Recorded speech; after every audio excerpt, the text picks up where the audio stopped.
We now learn how to solve linear inequalities in which the unknown x is being divided by a number. And we're going to do so by working through the two examples that we see here. Make sure to pay special attention when I solve the second example, as we'll be seeing a couple of important tricks. Let's get started. In this first example, we need to solve x over 3 greater than 2. Just as for all of the inequalities we've seen so far, the way we're going to solve this is by using inverse operations. On the left-hand side of this inequality, we have x over 3, which means x divided by 3. So the inverse operation is to multiply by 3. So we're going to go ahead and multiply the left-hand side by 3. But we can't stop there. We must also do the same thing on the right-hand side. So we're going to multiply the 2 here by 3 as well. Doing this leads to the following. On the left-hand side, we now have x, which is being both divided by 3, then multiplied by 3. And those two operations cancel each other out. In other words, we're just left with x. On the right-hand side, however, we have 2 times 3, and that's equal to 6. And we're done. The solution to this inequality is x is greater than 6. If needs be, we can of course illustrate this solution on the number line. So I'll quickly draw one like here. And if we say 0 is here, 1 is here, 2 is here, and so on.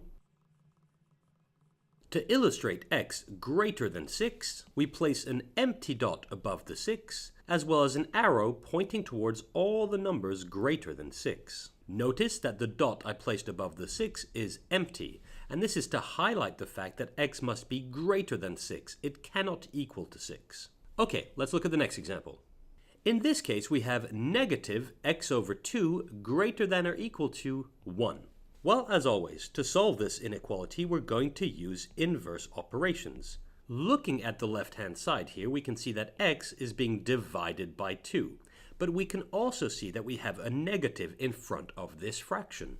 And here's something which is very important to keep in mind. When we write negative x over 2, this is equal to either negative x over 2 or even x over negative 2. And when solving inequalities like the one we have here, it's often useful to think of negative x over 2 as x over negative 2. In other words, we can rewrite this inequality as x over negative 2 greater than or equal to 1. Now that we've done that, we can see quite clearly on the left-hand side that x is being divided by negative 2. The inverse operation is therefore to multiply by negative 2. So we'll do that on the left-hand side. We're going to multiply by negative 2. And since we're doing that on the left-hand side, we must do the same on the right-hand side. And now comes the important rule. Since we're multiplying both sides of this inequality by a negative number, we need to reverse the inequality symbol.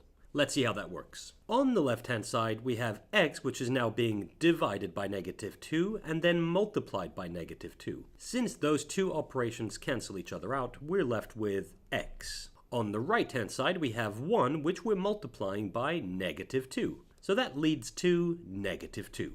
But using the important rule we've just seen here, since we're multiplying both sides of the inequality by a negative number, we need to reverse the inequality symbol. This means that this greater than or equal to becomes less than or equal to.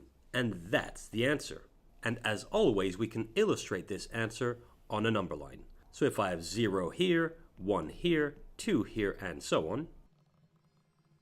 To illustrate x less than or equal to negative 2, I place a dot above the negative 2, and I fill in the dot this time, as well as an arrow pointing towards all the numbers which are less than negative 2. Notice that this time I filled in the dot above the negative 2, and that is to highlight the fact that in this instance, x can be equal to negative 2.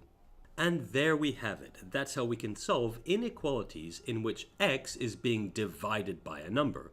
Do make sure to make a note of this important rule. This will always be true.